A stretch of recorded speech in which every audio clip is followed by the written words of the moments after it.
শরীফ ভাই, আপনাকে দিয়ে আমি শুরু করতে চাই। আপনি তো অন্তর্বর্তী সরকারের একজন স্পোক্স পারসন ছিলেন। জি, এই যে অন্তর্বর্তী সরকারের সকল কাজকে বর্তমান সংসদ বৈধতা দিল, আপনাদের ওই সময় সরকার কি সব কাজই ভালো করেছিল? আমি তো মনে করি ভালো করেছিল।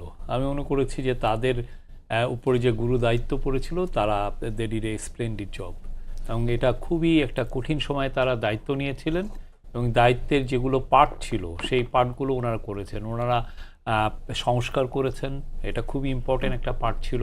ওনাদের দেশে একটা পিস অ্যান্ড স্ট্যাবিলিটি এনেছেন। ওনাদের ক্ষমতা নেওয়ার পরে কতগুলো রিভেঞ্জ অ্যাটাক হয়েছে দেখেন, তেমন কিছুই হয়নি। তারপরে জাস্টিস অ্যান্ড অ্যাকাউন্টেবিলিটি তাদের একটাই ছিল। যারা এই যে হাসিনার সময় গুম খুন হয়েছে, জুলাইয়ের যাদেরকে ম্যাসাকারের শিকার হয়েছে, তাদের যে জাস্টিস অ্যান্ড অ্যাকাউন্টেবিলিটি মানে তাদের ট্রায়াল করা, সেটা হয়েছে। এবং সর্বোপরি যে ইকোনমিকে রিপেয়ার করা হয়েছে। আমরা যখন এই গভর্নমেন্ট ক্ষমতা নেয় তখন রিজার্ভ ছিল $18 বিলিয়ন, যখন ছাড়ে তখন প্রায় $35 বিলিয়ন। এটা নিয়ে আপনি বাংলাদেশ ব্যাংকের গভর্নরকেও দেখবেন। এবং সুইপিং প্রচুর রিফর্ম হয়েছে। আর লাস্ট যেটা একটা সবচাইতে বড় দায়িত্ব ছিল, যে দেশে একটা সুন্দর ইলেকশনের মাধ্যমে একটা ডেমোক্রেটিক ট্রানজিশনটা করা। এই কাজটা এই গভর্নমেন্ট খুব ভালো করেছেন। আমি মনে করি তারা যা অ্যাচিভ করতে চেয়েছেন অলমোস্ট সব কিছুই অ্যাচিভ করেছেন 18 মাসের মধ্যে। কিন্তু আপনাদের সরকারের সময় তো আইন শৃঙ্খলা পরিস্থিতি একটু আইন নিয়ন্ত্রণে শৃঙ্খলা ছিল না। পরিস্থিতি আপনি কি ডিস্ট্রিক্ট দিয়ে দেখবেন? আপনি ডিস্ট্রিক্টটা কোথায়? আপনার ডিস্ট্রিক্ট হচ্ছে, আপনি বলতে চাচ্ছেন যে কিছু মব অ্যাটাক হয়েছে। আপনি পুলিশের অবস্থা দেখেন, 460টা পুলিশ স্টেশনে অ্যাটাক হয়েছিল। আমরা অনেক জায়গায় পুলিশ পাঠিয়েছি, পুলিশ দাঁড়িয়ে আছে, কিছু করার নাই। এখন এই যে পোস্ট ইয়েতে শুধু মব কেন, বিভিন্ন জায়গায় বিশৃঙ্খলা তো হয়েছে, চাকরির জন্য বিভিন্ন সময় এইটা 2200 হয়েছে। এবং এই যে আন্দোলনে অনেক পলিটিক্যাল পার্টিরও তো ইন্ধন ছিল। আমরা তো পলিটিক্যাল গভর্নমেন্ট না যে যারা 2200 প্রোটেস্ট করেছে তারা কি সবাই নিজে, তাদের সাথে অনেকে যে সংহতি প্রকাশ করেছেন অনেক পলিটিক্যাল পার্টি। ফলে আমাদের জন্য কাজটা আরও, ইন্টারিম গভর্নমেন্টের জন্য আরও কাজটা দুরূহ হয়ে গিয়েছে, কঠিন হয়ে গেছে। বাট ওনারা যে ফোকাসটা ছিল, দেখেন একটা ভালো ইলেকশন খুবই দরকার ছিল দেশে। বছরের পর বছর 15-20 বছর ভালো ইলেকশন হয় না। সেই ইলেকশন ওনারা ভালো দিয়েছেন এবং দেশে একটা ডেমোক্রেটিক ট্রানজিশন হয়েছে, যার ফলে একটা নতুন গভর্নমেন্ট এসছে, তারা দেখছে দিতে। এবং আরেকটা কথা হচ্ছে যে আপনি জাস্টিস অ্যান্ড অ্যাকাউন্টেবিলিটি ইনশিওর করাও তো আর যেগুলো ভয়ানক রকমের হিউম্যান রাইটসের অ্যাবিউজ হইতো, সেগুলো কি কিছু হয়েছে? এক্সট্রা জুডিশিয়াল কিলিং হয়েছে, গুম হয়েছে, খুন হয়েছে? আমি তো দেখি না। আর আপনি যদি অ্যাবসুলেট নাম্বারে খুনের হিসাব নেন না, বাংলাদেশে সত্যিকার অর্থে গত 4-5 বছর ধরে প্রতি মাসে 300-র মতো খুন হয়। সেই রকমই ছিল। আপনি পুলিশের ডেটা নেন পুরো, আমরা তো ডেটা মুখস্থ করতাম, এবং আমি ডেটা আপনি দেখাই দিব যে ওই সময় কি এমন বেড়েছে। এবং আরেকটা জিনিস হচ্ছে যে অনেক ক্ষেত্রে মবের যে অ্যাটাক হয়, দেখা যাচ্ছে যে পলিটিক্যাল পার্টির ক্ল্যাশটা কেউ মব অ্যাটাক হিসাবে চালিয়ে দিচ্ছে। এটা কিভাবে দেখবেন? তা আমি মনে করি they did a good job. Abdul Nattur সাহেব, আপনার মূল্যায়ন কি অন্তর্বর্তী সরকারের? শফিক সাহেব গত সরকারের মুখপাত্র ছিলেন। আপনি যদি তাকে প্রশ্নটা করেন, আমি বলবো যে সেটাই সবচেয়ে বড় এরর আজকের অনুষ্ঠানে। উনি ওই সময় যে দায়িত্ব পালন করেছেন, উনি নিজের ভুল ত্রুটি নিজে স্বীকার করবেন এই অনুষ্ঠানে? কোনোদিনই করবেন না। ভুল থাকলে না, উনি সবচেয়ে অদ্ভুত জায়গাটা যেটা বলেছেন যে উনি কোনো ভুলই দেখতে পান না অন্তর্বর্তী সরকারে।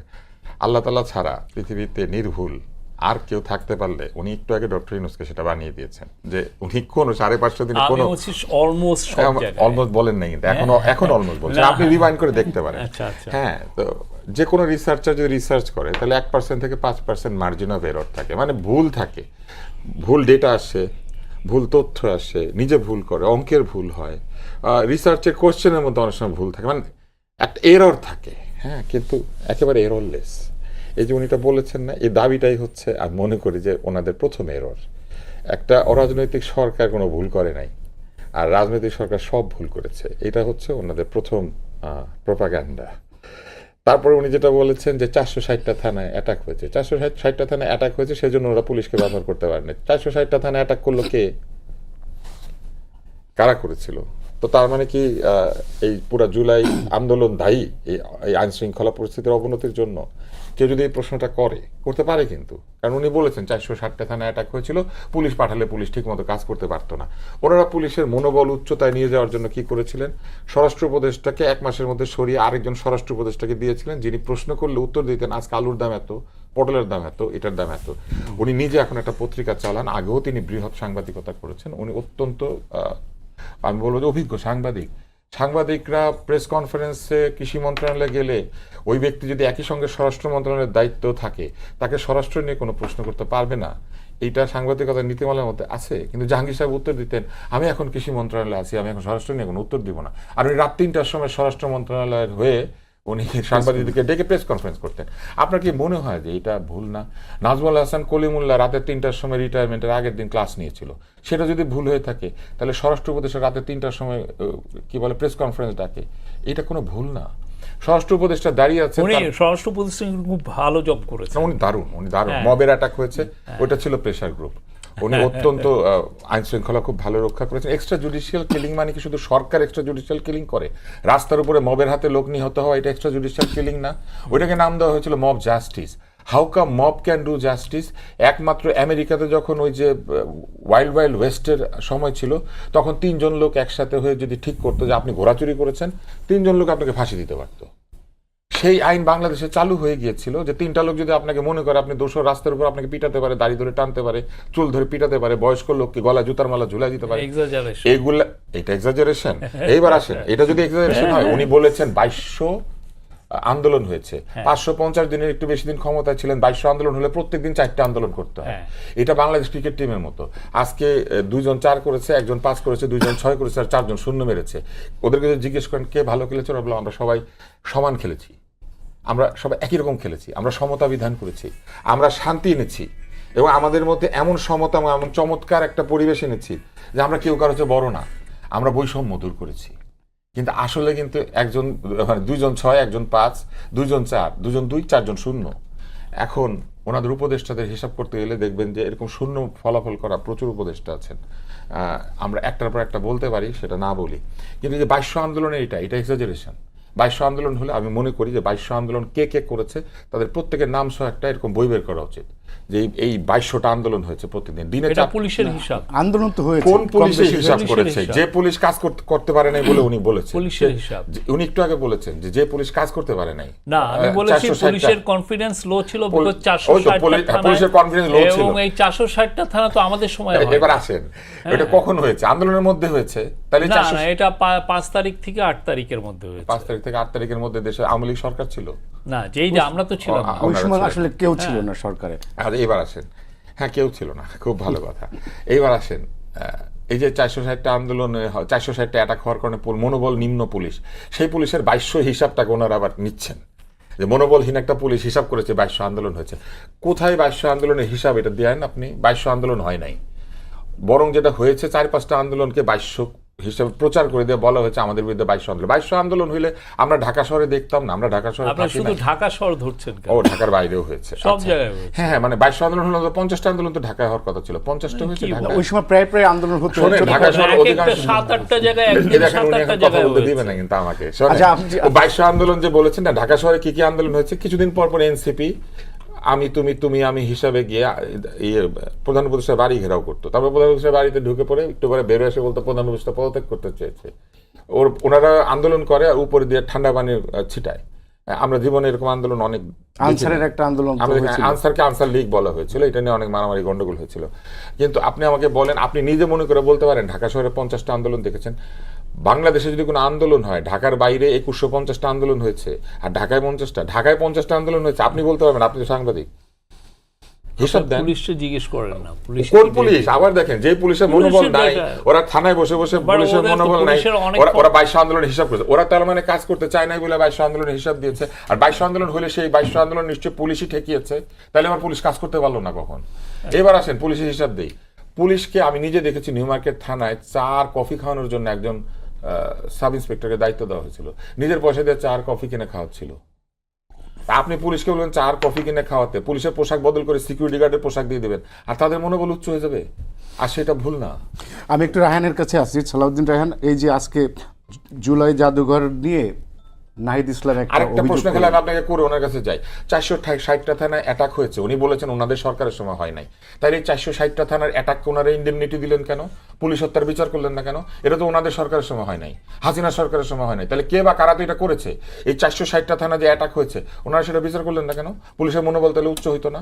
ওনারাও করেন না, এটা ওনাদের সরকারের সময় হয় নাই, হাসিনা সরকারের সময় হয় নাই, তাহলে বিচার করলো না কেন? ওনারা বিচার করতে আসছিল। আচ্ছা, আমি একটু সালাউদ্দিন রায়হানের কাছে যাই। সেটা হচ্ছে যে এই যে আজকে নাহিদ ইসলাম অভিযোগ করেছেন জুলাই জাদুঘরে ভারতীয় আগ্রাসনের চিত্র নাই, এবং বিএনপি হয়তো ভয় পাচ্ছে জুলাই জাদুঘরে ভারতীয় আগ্রাসনের চিত্র থাকা না না রাখার জন্য বিএনপি এইগুলো মুছে দিতে চাচ্ছে, এই সরকার এগুলো সরিয়ে ফেলছে। আপনার কি বলবেন? আচ্ছা, ধন্যবাদ। আচ্ছা, এখানে আসার আগে আমি একটু বলি যে ওই সময় যখন ইন্টারিম সরকার আপনার ক্ষমতা গ্রহণ করলো, তখন আসলে দেশে খুব ভোলাটাইল পরিস্থিতি ছিল, মানে কোনোভাবেই একটা স্বাভাবিক পরিস্থিতি ছিল না। অন্তত আমি আমার জীবদ্দশায় এরকম পরিস্থিতি মানে দেখি নাই। আমি বুয়েটে পড়াকালীন যথেষ্ট আন্দোলন দেখেছি, কিন্তু মানে এই যখন কারফিউ থেকে শুরু করে আপনার যে অপরিস্থিতির মধ্যে দিয়ে গেছে এবং পরবর্তীতে সরকার ক্ষমতা গ্রহণ করলো, তখন কোনোভাবেই স্বাভাবিক পরিস্থিতি ছিল না। তো স্বাভাবিক পরিস্থিতি ছিল না, এবং ইন্টারিম সরকারের যারা আপনার সরকারে ছিল, মানে রাজনৈতিক সরকারে তো একটা পুরা বডি ফাংশন করে, আপনার ইউনিয়ন, উপজেলা, জেলা থেকে শুরু করে সব, আর তখন কিন্তু সব কিছুই এলোমেলো ছিল, যার ফলে তারা সব কিছুই প্রপারলি ফাংশন করতে পারবে তা না।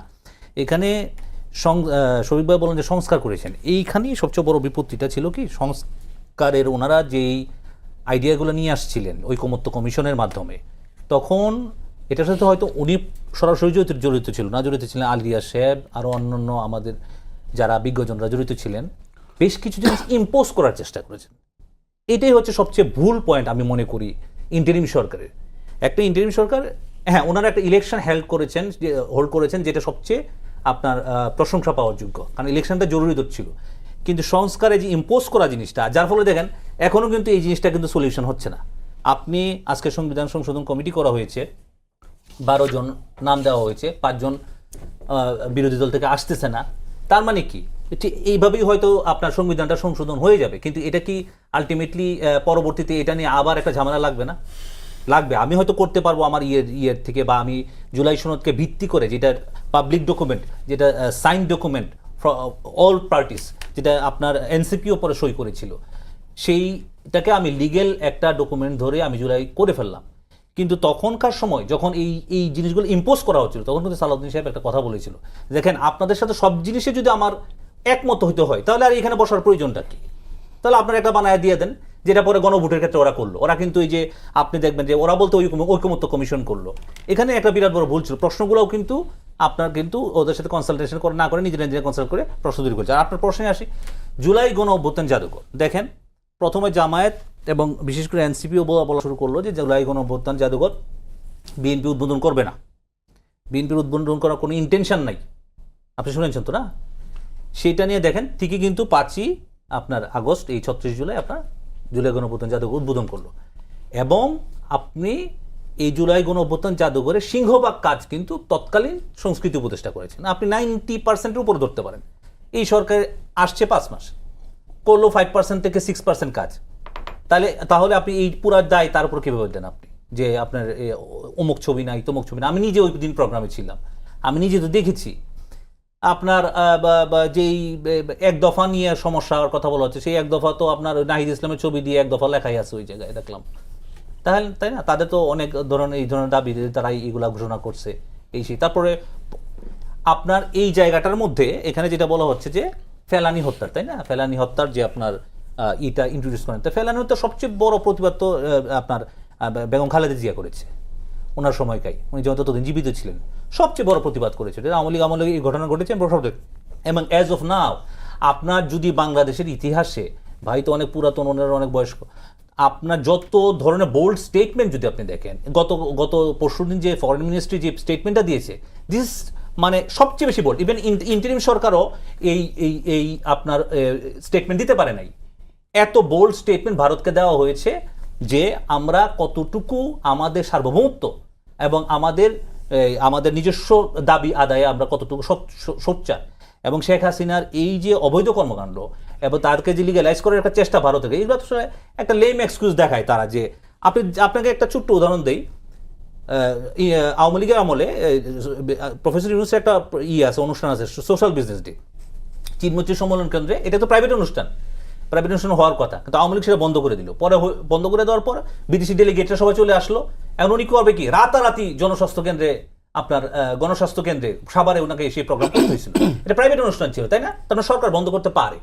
অথচ হাসিনার ক্ষেত্রে কি বলতেছে? হাসিনার ক্ষেত্রে বলতেছে যে এটা প্রাইভেট অনুষ্ঠান, আপনার কি এই ফরেন এক্সচেঞ্জ কমিটি একটা ডিপার্টমেন্ট আছে, ওরা করতেছে প্রাইভেট, এটা এখানে আমাদের কিছু বলার নাই। কিন্তু আসলে তলে তলে ওরাই কিন্তু এখানে তা দিচ্ছে আগুনে, ঠিক আছে?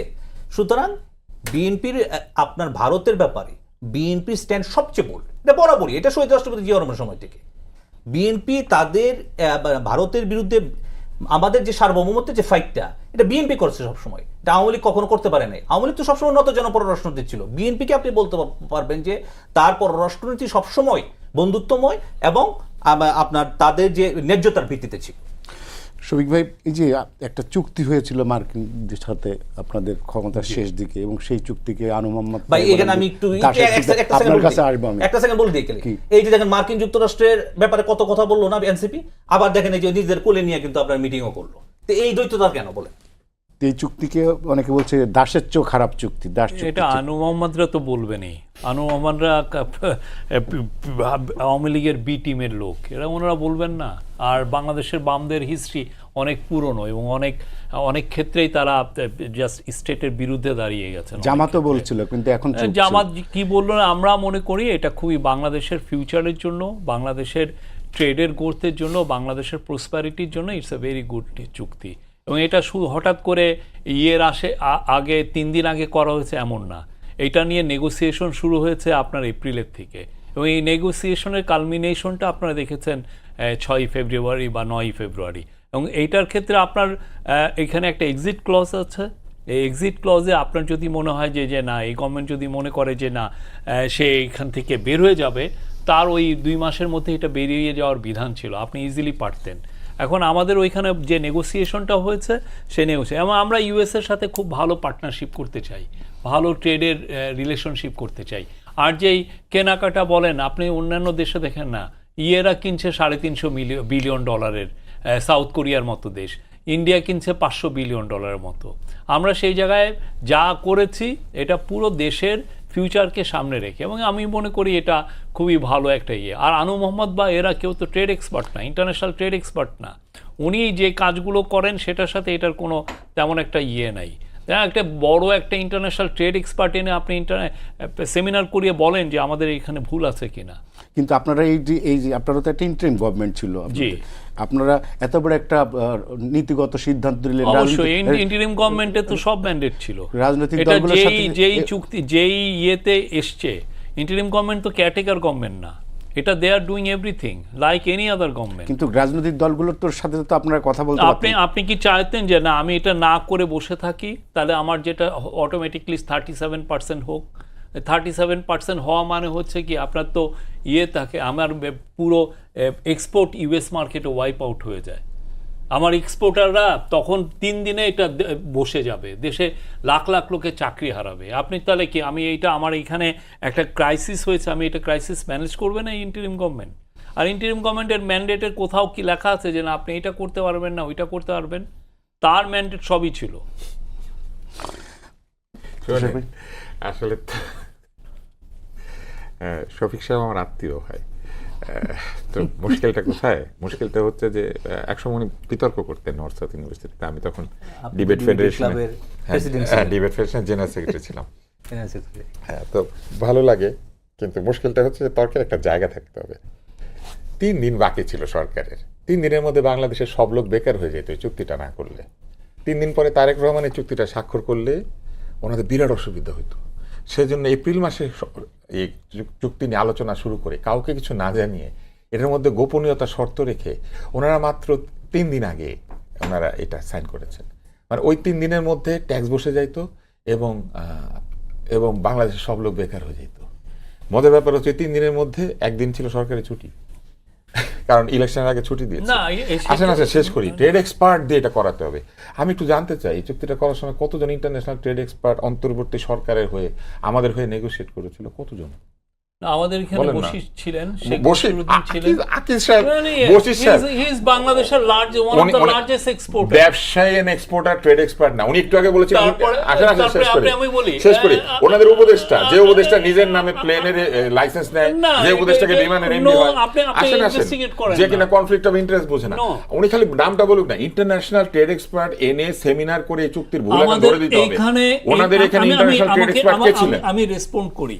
আমাদের এখানে আপনি উত্তর দিতে পারবেন তো? আমি প্রশ্নগুলো শেষ করি। আপনি তো মানে বক্তৃতার মাঝখানে এসে ঢুকে পড়েছেন, বিতর্কের মাঝখানে। আমি প্রশ্নগুলো শেষ করবো, আপনি উত্তর দিয়ে, কোনো অসুবিধা নেই। ইন্টারন্যাশনাল ট্রেড এক্সপার্ট এনে এটা আমাদেরকে এখন প্রমাণ করতে হবে যে এটা ভুল। আনু মোহাম্মদ কি বুঝে? আনু মোহাম্মদ বুঝে না, কিন্তু উনি তো অর্থনীতির অধ্যাপক মনে হয়। উনি অর্থনীতি বুঝে কিনা একটু পরে, হ্যাঁ একটু পরে অর্থনীতি উনি বুঝে কিনা এটাও প্রশ্ন করতে হবে। অর্থনীতি পড়তে গেলে আন্তর্জাতিক চুক্তির একটা অংশ অর্থনীতিতেও পড়তে হয়। আমার মুশকিলটা কোথায় বুঝি, বাংলাদেশে সাংবাদিক অর্থনীতি বুঝে, চুক্তি বুঝে। বাংলাদেশে আকিজ বশির সাহেব, যে বশির সাহেবের বাবাকে আমি চিকিৎসা করেছি, খুব কাকতালীয় ভাবে ওনার বাবাকে আমি চিকিৎসা করেছি আজকের এই অনুষ্ঠানে, এবং মানে আমার জাতীয় ওনারও আমি চিকিৎসা করেছি। আজকে আমি ওনাদের তিনজনেরই পরিবারের কাউকে না কাউকে চিকিৎসা করেছি। বশির সাহেব হচ্ছেন ইন্টারন্যাশনাল ট্রেড এক্সপার্ট, এটা আমাদেরকে আজকে বিশ্বাস করতে হবে। জি জি, হ্যাঁ। তাহলে বাংলাদেশে এরকম ইন্টারন্যাশনাল ট্রেড এক্সপার্ট কয়েক হাজার আছে। শুধু বশির সাহেব ওনাদের উপদেষ্টা, উনি শুধু। আচ্ছা, তারপরে হলো এখানে একটা এক্সিট ক্লজ আছে। আমেরিকা ট্রাম্পের সাথে আপনি চুক্তি করবেন, এক্সিট ক্লজ দিয়ে বাইরে যাবেন, যেটা মাথার ঠিক আছে কিনা সেই নিয়ে সন্দেহ আছে। আচ্ছা, এবং শুধু তাই না, এই চুক্তিটা না করলে বাংলাদেশে হাজার হাজার লোক বেকার হয়ে যেত। আমার পাশে বসা ভদ্রলোক এটাও বলেছিলেন যে বাংলাদেশে জবের বন্যা বয়ে যাবে। অবশ্যই। বন্যা কোথায়? আমি তো দেখলাম আমাদের নদীতে বন্যা হইতো, এটা ছাড়া বাংলাদেশে নতুন কোনো বন্যা হয় নাই। বাংলাদেশে একজন ছিলেন রেজওয়ানা চৌধুরীর বন্যা, আরেকজন হচ্ছেন আমাদের নদীতে বন্যা, আরেকজন হচ্ছে জবের বন্যা। আমার পাশে বসে আছেন, লাখ লাখ জবের বন্যা বয়ে যাবে। এবং আমাদের প্রধান উপদেষ্টা বলেছিলেন এখন শুধু দরখাস্ত এসেছে, এর পরের বছর হবে মানে চাকরি। হ্যাঁ, এগুলোর কোনো ব্যাখ্যা আছে? এগুলা হয় মিথ্যা, নাইলে প্রোপাগান্ডা, নাইলে আমাদেরকে ভোলানোর জন্য একটা বিষয়। এবং সবশেষে যে কথাটা বলা হয়, এই অন্তর্বর্তী সরকার সব ম্যান্ডেট ছিল, তাহলে 5 বছর না কেন, ওরা 50 বছর থেকে যাওয়ার একটা আশা প্রকাশ করছিল না? 18 মাসের মাথায় ইলেকশন দিল কেন? এত ম্যান্ডেট থাকলে, তাই না? সব ম্যান্ডেট ছিল অন্তর্বর্তী সরকারের, সবকিছু করার ক্ষমতা ছিল। সবকিছু করার ক্ষমতায় যদি অন্তর্বর্তী সরকারের থাকে, তাহলে যে রাষ্ট্রপতিকে ওনারা অপমান করেছে, রাষ্ট্রপতিকে দোষর বলেছে, রাষ্ট্রপতি চাকরি খেয়ে ফেলতে চেয়েছে, এনসিপি দিয়ে রাষ্ট্রপতিকে ঘেরাও করেছে, তখন এনসিপি ছিল কিনা আমি জানি না, মানে ওই নেতারা ঘেরাও করেছিল, সেই রাষ্ট্রপতির অধ্যাদেশ জারি করে গণভোট করেছে, তাহলে রাষ্ট্রপতিকে এত দরকার ছিল না? এই সরকারের না সকল ম্যান্ডেট ছিল, তাহলে স্বৈরাচারের এটা দোষ। তো কনস্টিটিউশনাল মেকানিজম। ওয়াও, কনস্টিটিউশনাল মেকানিজমকে এখন ওনারা কনস্টিটিউশন এইবার আসে এই গভর্নমেন্টকে এভরি রাইট দিয়েছে, এভরি ম্যান্ডেট দিয়েছে। আমি একটা জোকস পড়ছিলাম, সেই জোকসের মধ্যে একটা জায়গা ছিল, কেউ বলেছে ওয়াও আর কি, তার একজন বলছে এটা ওয়াও না, এটা আরবিতে লিখছে, এটা আলিফ। প্রবলেমটা হইতেছে সরল জিনিস বুঝে না, এটা হচ্ছে সমস্যা। অন্তর্বর্তী সরকারের সকল ম্যান্ডেট ছিল, এটা ওনারা বলছেন। অন্তর্বর্তী সরকারের সকল ম্যান্ডেট যদি থেকেই থাকে, তাইলে ওনারা এই ম্যান্ডেট থাকা অবস্থায় ওনারা এই রাষ্ট্রপতির অধ্যাদেশের বলে গণভোট করতে গেলেন কেন? আবার বলতেছেন এটা তো কনস্টিটিউশনাল একটা বিষয়। কনস্টিটিউশন যদি এতই ভালো মানবেন, তাহলে আনকনস্টিটিউশনালি একটা কনস্টিটিউশন সংশোধনী বডি ওনারা তৈরি করে এটা বিএনপির উপর চাপিয়ে দেওয়ার চেষ্টা করলেন কেন? আমার সহ-আলোচক আজকে কিন্তু এই কথাটা বলেছেন, ওনারা সকল সংস্কার চাপিয়ে দিতে চেয়েছেন স্টেক হোল্ডারদের সাথে আলাপ না করে। আমি শুধু একটা ছোট্ট উদাহরণ, এটা একটা বড় মিথ্যা। আসেন আমি উদাহরণ দিয়ে কথা বলি, তো আমি তো উদাহরণ ছাড়া কথা বলি না। আমি শুধু স্বাস্থ্য কমিশন একটা করেছিলেন না, আরেকটা করেছিলেন নারী কমিশন। নারী কমিশন থাকা অবস্থায় নিজেদের জিনিসকে নিজেরা স্ক্র্যাপ করে দিয়েছেন, এত ম্যান্ডেট থাকার পরেও। নারীর যে অধিকার বিষয়টা এটাকে উনি ছুঁড়ে ফেলে দিয়েছেন। কেন? কারণ নারীকে বেশ্যা বলে গালিগালাজ করা হয়েছে। একদল লোক এখানে সভা সমাবেশ করে বেশ্যা বলেছেন, তারপরে নারী অধিকার কমিশন কোথায় গেল? সেই কমিশনের যে সাজেশন গুলো কোথায় গেল? এটা হ্যাঁ অবশ্যই আপনি উত্তর দিবেন, আপনি তো উত্তরই দিবেন, আপনি উত্তর দেওয়ার চাকরি করেছেন। ইউনূস সাহেব যা যা গুবলেট করতেন আপনি সেগুলো উত্তর দিতেন। আমি মনে করি আপনি প্রধান উপদেষ্টা হলে অনেক ভালো চালাতেন দেশ। এইবার আসেন এবং আপনি ওয়াদা চালাবেন, আমি শিওর যে আপনি দেশের চাইতে ভালো চালাবেন ওয়াদা। কিন্তু এই যে এখানে যে জায়গাটাতে ছিলাম, স্বাস্থ্য কমিশন একটা করেছিল না? স্বাস্থ্য কমিশন একটা কথা আছে যে ওই মানে কিছু কিছু প্রাণী আছে যে সে নিজের নিজেই খায়। স্বাস্থ্য কমিশনের একটা সাজেশন আছে, সেই সাজেশনটা কি জানেন? ডাক্তারদের রাজনৈতিক সংগঠন করা ঠিক না, এবং রাজনৈতিক সংগঠনগুলি ডাক্তারদের জন্য ক্ষতিকর। কিন্তু এই আলোচনাটা ওনারা যখন করেন, দেশে অরাজনৈতিক ডাক্তারদের প্রতিষ্ঠান আছে, তাদের কারোর সাথে বসে নাই, বসছে 3টা রাজনৈতিক প্রতিষ্ঠানের সাথে। এগুলো হচ্ছে ওনাদের কমিশনগুলোর চরিত্র, যে চরিত্রের কারণ ওনাদের কমিশনগুলো মানুষের কাছে গ্রহণযোগ্য হয় নাই। ওনারা এখন কনস্টিটিউশনের কথা বলেন, ওনাদের কনস্টিটিউশনাল রিফর্ম কমিশনের যিনি সহ অধিনায়ক এই আলী রিয়াজ একসময় আমাদের সঙ্গে বিতর্ক করতেন, আর তখন ভাবতাম উনি ভালো বিতর্ক করে, ওনার যে এইরকম অবস্থা এটা আমরা তখন বুঝি নাই। আলী রিয়াজ সাহেব এই কনস্টিটিউশন বলতেন না, বলতেন সাদা বই, উনি অস্বীকার করুক। এখন কনস্টিটিউশনাল বিষয় ওনারা বলেন এটা তো কনস্টিটিউশনাল হইতো না, এটা তো কনস্টিটিউশনাল লেগেসি বজায় রাখার জন্য করা হয়েছে, এটা তো কনস্টিটিউশনাল একটা অবস্থা। এগুলো এখন মনে পড়ে যে 3 দিন এই সরকার ক্ষমতায় ছিল না, তখন থানা অ্যাটাক হয়েছে, কিন্তু সেইটা ওনাদের সরকারের দায় না, তারপর ওনারা ইন্ডেমনিটি দিয়েছেন। তাহলে কার দায়? অবশ্যই কার দায়? কে অ্যাটাক করেছিল? তো ওনারা অ্যাটাকের দায় নিবে না, কিন্তু ইন্ডেমনিটির দায় নিবে কেন বলেন তো? অপরাধ যে করে সেই তো ইন্ডেমনিটি খুঁজে। সালাউদ্দিন রায়হান, সেটা হচ্ছে যে এই যে অন্তর্বর্তী সরকারের সময় আমরা অনেকগুলো মব দেখছি এবং হুটহাট করে বিভিন্ন অফিসে যে তারা নানা রকম অধিকার আদায় করার জন্য গিয়েছে, কিংবা একে মনে হচ্ছে তাদের পছন্দ না, এই বিষয়গুলো তো আমরা প্রায় বছর জুড়েই দেখছি। এইগুলোর ব্যাপারে আপনার তার ওই সময়ের ইন্টারিম গভর্নমেন্টের যে তথ্য উপদেষ্টা ছিল কিংবা প্রধান উপদেষ্টা ছিল, কালচারাল উপদেষ্টা, তাদের ভূমিকাকে আপনি কিভাবে দেখছেন? না, তখন তো আসলে আমি প্রথমেই যে সেশনে বললাম যে আসলে তখন একটা অস্থির অবস্থা ছিল। আসলে 11 জন বা 15 জনের মাধ্যমে এই পুরো জিনিসটা আপনার ট্যাকেল করাটা পারফেক্ট ছিল না। এখন সমস্যা হয়েছে কি, যে আপনার যে মবগুলা হয়েছিল তো সেখানকার কিন্তু ওই আপনি মনে করেন সরাসরি সমন্বয়করা ছিল না, বা ছাত্র যারা আন্দোলন করেছে তাদের মধ্যে এক গ্রুপ ছিল। আপনার শাহবাগে বিভিন্ন সময় শিক্ষকরা এসে দাঁড়িয়েছে, বিভিন্ন সময় যমুনার সামনে দাঁড়িয়েছে, তারপরে বিভিন্ন অফিসে, যেটা আপনি বললেন যে বিভিন্ন শফিক ভাই কিন্তু তখন বলছিল যে যারা এই যে মবের বিরুদ্ধে কথা বলছে তারা স্বৈরাচারের দোষর। হ্যাঁ, মবের না, বিরুদ্ধে মবের বিরুদ্ধে মব এখন জিনিস শুনে আমি বলি এখানে একটা বিষয় আছে, যেমন ধরেন আমি একটু বলি, সেটা হচ্ছে যে এখন ধরেন কেউ হয়তো কিছুটা ন্যায্য, মানে তারা দীর্ঘদিন বঞ্চিত ছিল, তারা তাদের ন্যায্যতা নিয়ে এখন কি বলবে, এতদিন বলতে পারে নাই, তারা দাঁড়াইছে শাহবাগে। আরেকটা হয়েছিল যে আপনার ওই আন্দোলনটার মধ্যে ভিতরে ভিতরে আপনার হয়তো ইনফিলট্রেশন হয়েছে বিভিন্ন ধরনের গ্রুপে, যা ঠিক আছে, যেমন আনসারের কথাটা বলা হলো, ওই দিন তো সচিবালয় প্লাস ভেঙেই ফেলে অবস্থা। তারপর সচিবালয় একবার আগুন লাগছিল, আপনার মনে আছে? সচিবালয় কিন্তু একবার আগুন লাগছিল, কিন্তু ওই আগুনটা পরে ফাইন্ড আউট হয়েছিল কিনা আমার মনে নাই, কিন্তু কিভাবে আগুন হইলো বা কিভাবে আপনার এই যে ইগুলা পুড়ে গেল। আমার কাছে তথ্য আছে, প্রথম আলো 7 নভেম্বর 2025, যারা মব ভায়োলেন্স ভয় পান বা এসব নিয়ে কথা বলেন তাদের ভেতর দুর্বল আছে, তারা স্বৈরাচারের দোষর। আপনি বলেছেন ওনারা কি বলছেন? প্রথম আলো পত্রিকা এটা কি কোথায় থেকে উনি আমাকে কোট আনকোট লেখা দেখেন না, কোট আনকোট নাকি সে প্যারাফ্রেজ করে দিয়েছে? এটা বললেই হলো নাকি? এটা আপনি দেখেন উনি কি আজ শুক্রবার সকালে নেত্রকোনা সার্কিট হাউসে মিলনায়তনে সাংবাদিকদের সঙ্গে মত বিনিময় সভাতে নিয়ে কথা বলেন। হ্যাঁ, এটা তাহলে আপনি কিভাবে আপনি বলতেছেন যে মবকে ভয় পান, তাহলে এটা হচ্ছে স্বৈরাচারের দোষ? মব যে প্রেসার গ্রুপ আপনি তো বলছিলেন। না আমি অবশ্যই বলছি।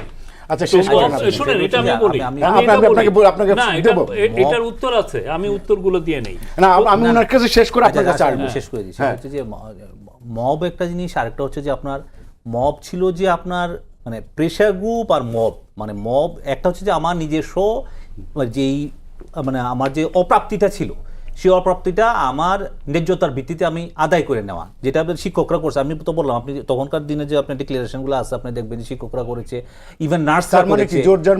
নার্সরা করেছে। না, তখন তো আসলে 17 বছর অধিকারটাকে ঠিক করতেছে কে? আপনি নিজে ঠিক করবেন না, ওইটা তো মব ছিল না। মব কোনটা ছিল? যে আপনার মনে করেন যে কিছু কিছু ছাত্র, আমি মবের কথা বলছি, আমি আন্দোলনের কথা বলছি। কিছু কিছু ছাত্ররা তো করেছে বিভিন্ন জায়গায়, যে আমরা তো এরকমও দেখেছি যে আপনার সচিবালয়ে কাজের হামলা করছে, আপনার প্রথম আলো অফিসে কারা কিসের জন্য হামলা করছে? রাইট, প্রথম আলো অফিসে, ডেইলি স্টারে, হ্যাঁ, এগুলা তো পুড়িয়ে দেওয়া হয়েছে, তাই না? এগুলো তো আসলে পরবর্তীতে ফাইন্ড আউট করা হয়নি। ঠিক আছে, এটা তো অবশ্যই আপনার মব এবং মবকে প্রেসার গ্রুপ উনি না বললেও এটা কোনো না কোনো ভাবে এসেছে। এই যে কিছুদিন আগে একটা আমি প্রেসার গ্রুপের কি যে স্টেটমেন্ট, এটা আমি বলবো। আচ্ছা, ঠিক আছে, আপনি না বললেও অন্য কেউ হয়তো এই জিনিসটা বলে সংক্ষেপ করেন সালাউদ্দিন ভাই। এটা বলেছে আপনার যে মব হচ্ছে প্রেসার গ্রুপ, এবং এই প্রেসার গ্রুপের ফলে এটা যেহেতু অন্যদের রাজনৈতিক সংগঠন আছে, অন্যদের ছাত্র সংগঠন আছে, যুব সংগঠন আছে, আমাদের তো ইন্টারিমের কিছু নাই, মবটাই হচ্ছে আমাদের আপনার একটা সংগঠন। মব সংগঠন। হ্যাঁ, মব হচ্ছে আমাদের একটা সংগঠন, এটাও কিন্তু বলা হয়েছে, তাই না? আচ্ছা আচ্ছা, এই শফিক ভাই আপনার সময় 5 মিনিট, আমাদের হাতে সময় খুব কম আছে এখন। না, আপনি বলেন। এই যে যেগুলো বলা হয়েছে, প্রথম কথা হচ্ছে যে মবের যে বিষয়টা এসছে, আপনার পোস্ট রেভুলেশন, একটা রেভুলেশন হয়েছে, পোস্ট রেভুলেশনে একটা ক্যাওটিক সিচুয়েশন হয়, কিন্তু আপনার সত্যিকার অর্থে ইন্টারিম গভর্নমেন্টের ক্রেডিট হচ্ছে দেশকে পিস অ্যান্ড স্ট্যাবিলিটিতে ফিরে আনা, এবং এটা ওনারা খুব ভালোভাবে করেছেন। আমি বলবো যে আপনি ইনসিডেন্ট দেখেন, কয়টা ইনসিডেন্ট। আর একটা হচ্ছে যে স্বৈরাচারের দোসর কিছু পত্রিকা সব সময় চেয়েছে যে এই মবের বিষয়গুলো ইয়ে করতে। আমরা অস্বীকার করছি না প্রথম আলো ডেইলি স্টারে অ্যাটাক হয়নি, কিন্তু আপনি 5ই অগাস্ট এই টিভিতেও তো অ্যাটাক করে পুড়িয়ে দিয়েছে, 71-এ দিয়েছে না? তা এমন ভাবে দেখাচ্ছেন যে আইসোলেটেড একটা ইনসিডেন্ট হয়েছে, তা তো না। আরেকটা হচ্ছে যে আপনি বলছেন যে জবের বন্যা, আমরা বলেছি যে যেই ধরনের রিফর্ম করা হচ্ছে তাতে জবের বন্যা হবে। আপনি তো রিফর্মটা তো ইমপ্লিমেন্ট করবেন, আপনি রিফর্মই ইমপ্লিমেন্ট করতেছেন না, তাহলে জবের বন্যা আসবে কিভাবে? আপনার চিরাং পোর্টকে আমরা পুরোপুরি ওয়ার্ল্ডের টপ প্রাইভেট অপারেটরের কাছে দিতে চেয়েছি, সবাই এটাকে করেছে, প্রোটেস্ট করেছে। পুরো পৃথিবীতে এমন কোনো দেশ নাই বড় যারা সামুদ্রিক, যারা সি ট্রেড করে, তাদের সবার অনেকগুলো পোর্ট আছে যারা বিদেশিদের বড় বড় কোম্পানির কাছে দিচ্ছে, কিন্তু আমাদের এখানে আসলে আপনি না, দেশের সার্বভৌমত্ব থাকবে না আপনার এইটা। এখন এনারা আমাদের ফলে দেখেন, আমরা ডিপি ওয়ার্ল্ডের কাছে দিতে নিয়েছিলাম, ওনারা এটা বাধা দিয়েছেন। তো আমরা যে রিফর্মগুলো করতে চেয়েছি এটা তো হয় নাই। তো আপনি জবের বন্যা হবে তখনই যখন আপনি রিফর্মগুলো করবেন। হ্যাঁ, আর একটা হচ্ছে যে এই গভর্নমেন্ট যেইভাবে ইকোনমিক ড্যামেজগুলোকে কন্ট্রোল করেছে, এবং যেইভাবে ইকোনমিকে আপনি এসে যেই ইকোনমি পেয়েছেন, অনেক বেটার ইকোনমি। আমরা যা পেয়েছিলাম, আপনি ইন্টারন্যাশনাল ট্রেড কেউ করতে চেত না। আপনি আহসান মনসুরের দেখেন, কিন্তু আজকে তো আমরা মির্জা ফখরুলের কাছে শুনলাম যে ওটা ধ্বংসস্তূপ মতো একটা ইকোনমিক পেয়ে আমরা 18 বিলিয়ন, আমরা 18 বিলিয়ন ডলারে ছিলাম, আমরা 35 বিলিয়ন ডলারে দিয়ে গেছি। এটা বাংলাদেশ ব্যাংকের তথ্য, এখানে একটা ফাঁকি ঝুঁকি নাই। কেউ যদি বলে যে এখানে ফাঁকি যদি আছে, এটা ড্যাম লাই। তাহলে এই সরকার ভঙ্গুর অর্থনীতির কথা বলে কেন? এটা উনি ওনার মতো কি বলছেন আমি এটা দেখবো না। আর একটা হচ্ছে যে আমি অবশ্যই ফরেন মিনিস্ট্রির যে স্টেটমেন্টে দিচ্ছি। আর একটা হচ্ছে যে উনি বলছেন যে ইম্পোজ করে দেওয়া হয়েছে, কেউ কাউকে ইম্পোজ করে নাই। বাংলাদেশের ইতিহাসে সবচেয়ে দীর্ঘ একটা ডায়ালগ হয়েছে ন্যাশনাল কনসেনসাস কমিশনের পলিটিক্যাল পার্টিগুলোর মধ্যে। এইরকম ডায়ালগ বাংলাদেশে আর কবে হয়েছে আপনি আমাকে বলেন?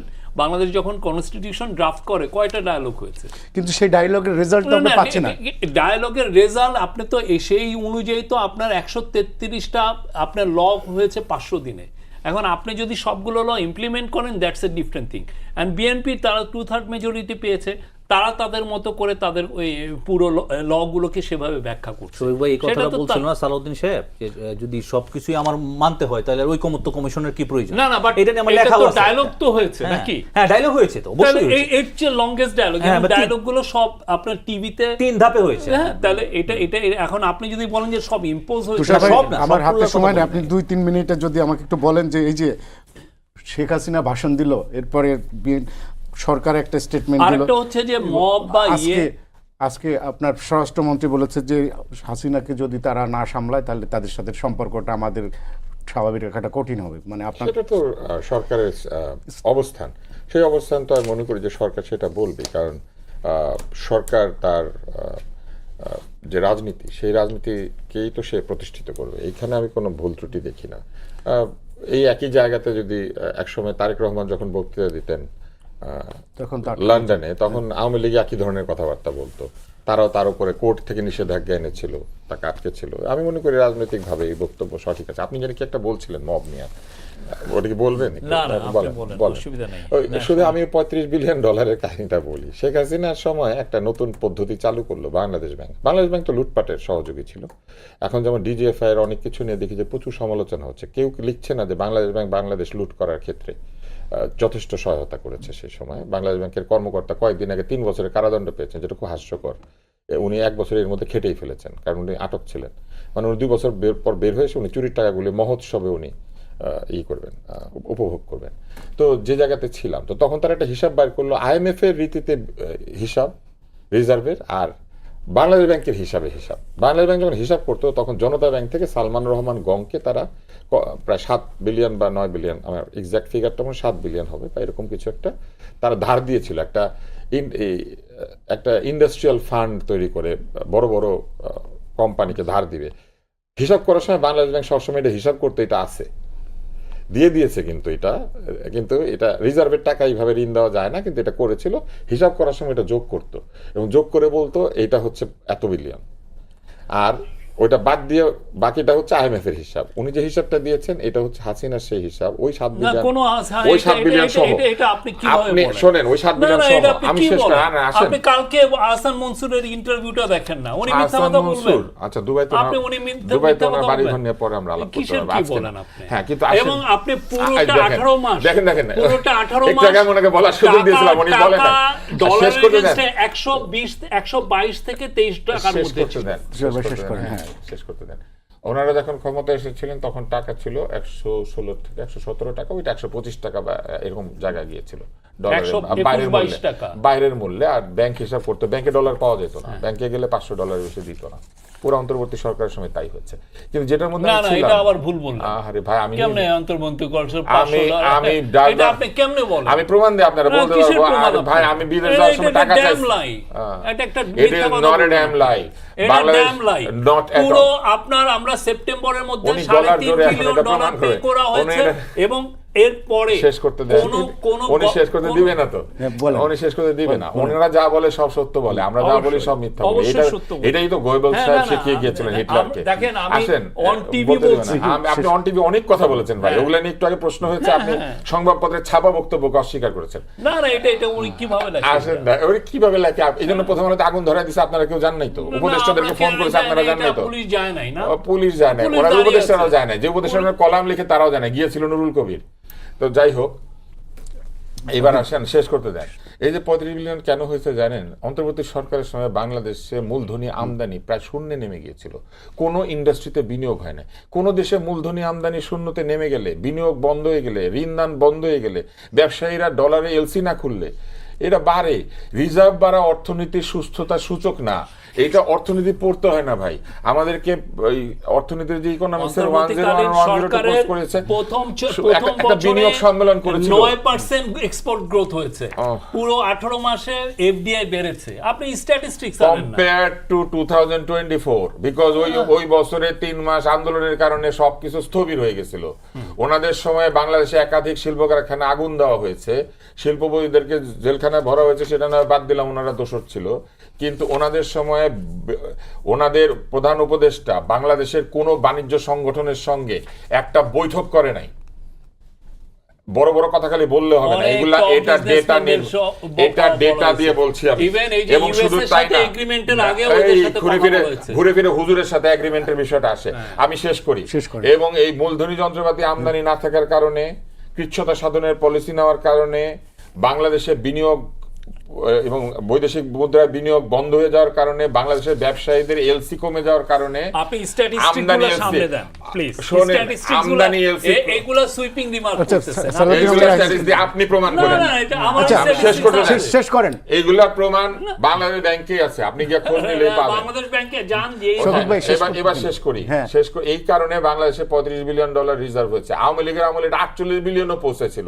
এইটা দিয়ে অর্থনীতির সুস্থতা হিসাব হয় না। এবং আমি এখানে দ্বারা চ্যালেঞ্জ করতেছি যে রিজার্ভের পরিমাণ দিয়ে অর্থনীতি সুস্থ হয়, এটা অর্থনীতির কোন বইয়ে লেখা আছে, এটা উনি প্রমাণ করেন। আচ্ছা বলেন সালাউদ্দিন রায়হান, আমাদের সময় শেষ। আপনি না এটা একদিকে আমি বলি যে এই যে আমার বর্তমান সরকারের কিন্তু বলতেছে যে রিজার্ভ আমি জিডিপির আকার, আমাদের জিডিপি এখন $500 বিলিয়ন না। তো অর্থমন্ত্রী কিন্তু একটা সুন্দর কথা বলে যে আমার জিডিপি $500 বিলিয়ন, কিন্তু আমার প্রান্তিক মানুষের কোনো উন্নতি হইল না, আমার প্রান্তিক মানুষ স্বাস্থ্যসেবা পাইল না, আমার প্রান্তিক মানুষ আপনার শিক্ষা পাইল না। তাহলে তো আর আমার এই জিডিপি দিয়ে আমি করবোটা কি? সুতরাং রিজার্ভ তো অবশ্য একটা ফ্যাক্টর, এটা আপনার আমদানি রপ্তানির কারণে।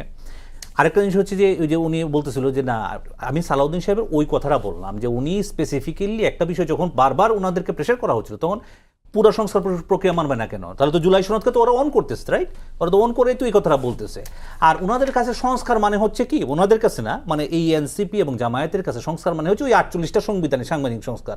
আমার স্বাস্থ্য, আমার শিক্ষা, আমার যে এই যে প্রান্তিক মানুষের উন্নয়ন, হ্যাঁ প্রান্তিক জনগোষ্ঠী, আজকে যে দেখেন উপজেলা স্বাস্থ্য কমপ্লেক্স যে আপনার 50 শয্যা থেকে 101 শয্যা হচ্ছে, এটা কি সংস্কার না আপনার? তারপরে আপনার এই যে আমার যে শিক্ষা ব্যবস্থাতে যে আমার যে এই যে প্রান্তিক মানুষ, প্রান্তিক জনগোষ্ঠী একদম ইউনিয়ন লেভেলের স্টুডেন্ট যে আপনার ওয়ান টিচার ওয়ান ট্যাব পাবে, তার মাধ্যমে শিক্ষার উন্নতি হবে, এটা কি সংস্কার না? এখন অনেকে বলতে পারে যে এটা তো ভাই এই আপনার regular process. Why it is regular process? তাহলে 54 বছর হয় নাই কেন? এখন কিভাবে হচ্ছে আপনার এই 50 শয্যা থেকে আপনার 100 শয্যা? এখন কিভাবে হচ্ছে ইউনিয়নে আপনার এই যে আমাদের যে খাবার নষ্ট হয়ে যায় কৃষকদের, এই যে এখন যে সরকার সিদ্ধান্ত নিল যে কৃষকদের জন্য আপনার ওরা করবে, আপনার এইটাকে যে হিমাগার করবে প্রত্যেকটা ইউনিয়নে, এতদিন হইল না কেন? তো এটা কি সংস্কার না? সংস্কার কি শুধু সাংবিধানিক সংস্কার? এই সাংবিধানিক সংস্কারের কথা বলে বলে শুধুমাত্র সাংবিধানিক, এই যে দেখেন দেশে একটা কেওস করার সৃষ্টি করতেছে এখন জামায়াত আর এনসিপি। এটা হচ্ছে একটা খুব বড় ধরনের খারাপ রাজনীতি এখানে। আপনার আমি আরেকটা জিনিস বলি, এই যে আজকে মির্জা ফখরুল ইসলাম আলমগীর গতকালকে কথাটা বলছেন যে দেখেন এই সরকারের 5 মাস এখন সরকারের হুমকি দুমকি দেওয়া শুরু করছে, তাই না? 1991 সালে এই যখন মানে সবাইকে একদম হতচকিত করে সাফল্য ব্যর্থতাকে নিরূপণ করা যায়, নিরূপণ করা যায় না। তো আমি বলছি উনি এই কথাই বলছিলেন যে 1991 সালে সবাইকে হতচকিত করে যখন ওই বাইরে যখন তরুণ, তখন যখন বেগম খালেদা জিয়া সরকার আসলো তখন কিন্তু শেখ হাসিনা একটা কথা বলে, আমরা একদিনও শান্তিতে থাকতে দিব না, একই ল্যাঙ্গুয়েজে কথা বলে জামাতে এনসিপি। তাহলে আপনার মানে এটা হবে কিভাবে? আপনি সংবিধান সংশোধন কমিটিকে হাতে পায়ে ধরতেছে, ভাই আসেন আইসা আপনার কি বলার আছে আপনার প্রত্যেকটা কথা বলেন, আপনার প্রত্যেকটা কথা বলে নিয়ে আমরা আলোচনা করি। আপনি দেখেন যে আলোচনার মাধ্যমে ফলপ্রসূ কোনো কিছু আসে না। আপনার যদি মন না চায় আপনি তো ওয়ার্কআউট করতে পারবেন, চলে আসতে পারবেন, আপনার তো কেউ দড়িতে বাইন্ধে রাখবেন না, রাইট? সুতরাং মানে একটা কেওস সৃষ্টি করা হচ্ছে এখন মূল উদ্দেশ্য এই জামায়াতের, বিশেষ করে আর কি ওদের জামায়াতের এনসিপি। আর এই আপনি ওদের মুখে কোনো সময় প্রান্তিক জনগোষ্ঠীর সংস্কার নিয়ে কোনো কথা শুনবেন না, শুধুমাত্র সংবিধানের ভিতরে। এটা ওদের ইশতেহারের মধ্যে দেখবেন প্রতিফলন হয় নাই। এবার যখন নির্বাচন হয়েছে শুধু দেখবেন এই গণভোট মানে আমার মনে করেন যে আমার এই 48টা সংবিধান সংশোধন করলে, আরে ভাই সংবিধান তো আগেও ভালো ভালো কথা ছিল, সংবিধান আগেও ভালো ভালো কথা ছিল না? তা মেনেছে সবাই? কেউ মেনেছে? শেখ হাসিনা মেনেছিল? মানে নেই তো। সুতরাং মানে আপনার এখন যে কল্যাণমূলক রাষ্ট্রের দিকে দেশটা যাচ্ছে, সেই কল্যাণমূলক রাষ্ট্রের দিকে দেশটা থেকে যাওয়ার জন্য নাগরিক থেকে শুরু করে যারা রাজনৈতিক দল অপোজিশন আছে সবার সহযোগিতা করা উচিত। ওকে, আমাদের হাতে আর সময় নেই। শফিকুল আলম, আব্দুল নুর তুষার এবং সালাউদ্দিন রায়হান, আপনার তিনজনকে ধন্যবাদ।